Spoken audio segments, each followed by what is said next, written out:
সাবেক মার্কিন পররাষ্ট্রমন্ত্রী ও ফার্স্ট লেডি হিলারি ক্লিনটন বলেছেন, ইসরায়েলের প্রধানমন্ত্রী বেনিয়ামিন নেতানিয়াহু বিশ্বাসযোগ্য নেতা নন।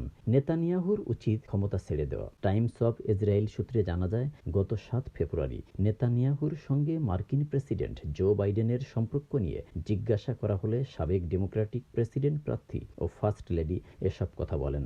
তিনি বলেন, আমি মনে করি বাইডেন তার অবস্থান থেকে যা করতে পারতেন তার সবকিছুই তিনি করেছেন।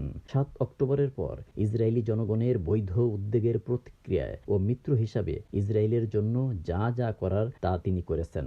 হিলারি আলো বলেন, নেতানিয়াহুকে ক্ষমতা ছাড়তে হবে, কারণ তিনি বিশ্বাসযোগ্য নেতা নন। তার চোখের সামনেই 7 অক্টোবরের হামলার ঘটনা ঘটেছে, তাকে সরে যেতে হবে। তিনি আরো বলেন, নেতানিয়াহু যদি যুদ্ধবিরতিতে বাধা হয়ে থাকেন এবং পরবর্তী পদক্ষেপের ক্ষেত্রেও যদি তিনি বাধা হয়ে দাঁড়ান, তাহলে অবশ্যই তাকে সরে যেতে হবে। চলমান যুদ্ধে ইসরায়েলের কর্মকাণ্ডের পক্ষ নিয়ে হিলারি ক্লিনটন বলেন, হামাস এটি শুরু করেছে এবং যুদ্ধের আইন অনুসারে ইসরায়েলের আত্মরক্ষা করার অধিকার আছে। আলোচনার এক পর্যায়ে হিলারি বলেন, দেখুন রাশিয়া ইউক্রেনের সঙ্গে কি করেছে। হাসপাতাল ও স্কুল ধ্বংস করেছে, পুরা শহর মাটির সঙ্গে মিশিয়ে দিয়েছে, শিশুদের অপহরণ করেছে। এটি ভয়ঙ্কর। আপনি যখন আগ্রাসী হন, যেমন হামাস 7 অক্টোবর এবং রাশিয়া 2022 সালের ফেব্রুয়ারিতে আগ্রাসী হয়েছিল, আপনি একজন আগ্রাসীর সঙ্গে কি করবেন?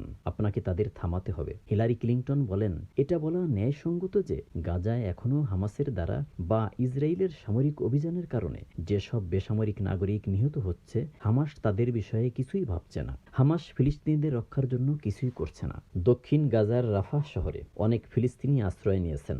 ইসরায়েল সেখানে সামরিক অভিযান সম্প্রসারণ করছে। এমন প্রশ্নের জবাবে হিলারি ক্লিনটন বলেন, এটি ভয়ঙ্কর। আমরাও চাই যুদ্ধবিরতি হোক। হামাস যদি যুদ্ধবিরতিতে রাজি হয়, তাহলে যুদ্ধবিরতি হবে। হামাস যদিও যুদ্ধবিরতিতে সাড়া দিয়েছে, তবে ইসরায়েল ও যুক্তরাষ্ট্রের আহ্বান অনুযায়ী তারা বাকি 136 জন জিম্মিকে নিঃশর্ত মুক্তি দিতে এবং আত্মসমর্পণ ও নিরস্ত্র হওয়ার বিষয়টি প্রত্যাখ্যান করেছে।